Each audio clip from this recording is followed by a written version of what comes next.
For a little more politics and our presidency, unlike any other, here's Jon Stewart's take from the other night. It has been 11 days, Stephen. 11 days. 11! The presidency is supposed to age the president, not the public. He's not the only one feeling that way. It's no secret that Massachusetts is a very blue state, and as Stephanie Lydon shows us, the result is a lot of residents seeking relief from the political climate in a ton of different ways. It's not like she's taking things in stride.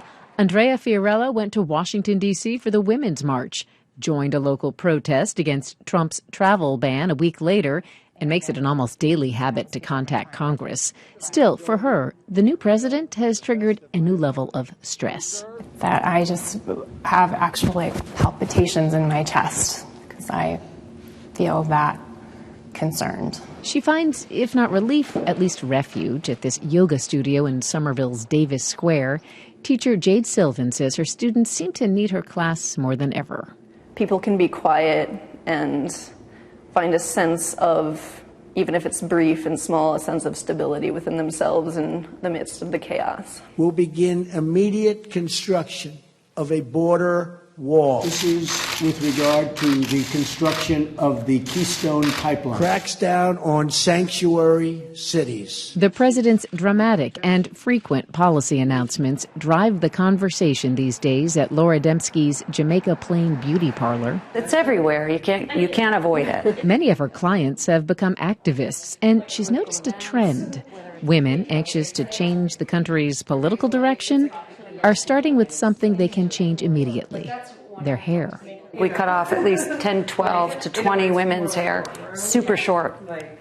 And all of them had some sort of statement that it wasn't a personal thing. It was more of I needed to feel different. I needed to feel empowered. Have you ever seen people coming in to get their hair cut as a political statement? No. This is a first. And that's why it caught our ear, because we were like, wow, this is something. You know? What's not new, of course, is deep concern when a new party assumes control of the White House. Republicans will say they felt the same outrage protesters do now when Barack Obama took over from George W. Bush. Political change isn't easy. Although Reverend Sarah Irwin says in more than a decade here at Christ Church in Waltham, she's never experienced an election or any other event that has provoked such a deep reaction among her parishioners. People feel passionate about their faith in a new way. In the era of Trump, attendance at Sunday services here is robust as parishioners contemplate this question.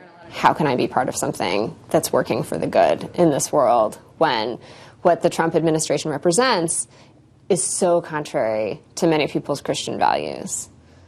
Stephanie joins me now. Hey there, Stephanie. Hi, Jim. You know, I understand this, but do these people know that you can't live for 4 years like this with this level of angst? I don't mean that critically. I mean it. I'm worried. How to maintain the intensity? Will they maintain the intensity, and what will it do to them? You know, I think that it's still new enough. A lot of people are strategizing, like, sort of what's next, what do we do? Though there is talk in a lot of camps about the polarization. I asked the Reverend, for instance, here you are, critical of Trump. If a Trump supporter wanted to come to your church, would they be welcome? And she said, absolutely. You know, we're more than our opinions. Were there any Trump supporters in that salon? Not when I was there that I know of, although Miss Laura, who runs the salon, said she does have Trump supporters. You know, Jamaica Plain, very liberal. She said, but she has got Trump supporters who come in and they have lost friendships over this election. Were there some of these people who had divisions in families? You know, one partner, the other partner, Trump? At the salon, you know, that is certainly one of the things that people discuss. You know, how am I going to deal, you know, with this person when I have such strong beliefs and they have strong beliefs on the other side? So, causing me anxiety. You know, sometimes a cigar is just a cigar. Does anybody go in there just to get a haircut? They do. I mean, not because they're in angst, but because they need their haircut. Well, I think it's all in one. You get the political therapy and the haircut. When people don't want to talk politics, the next, you know, most popular point of conversation are cats. Fair enough. Thank you. You're welcome. Stephanie.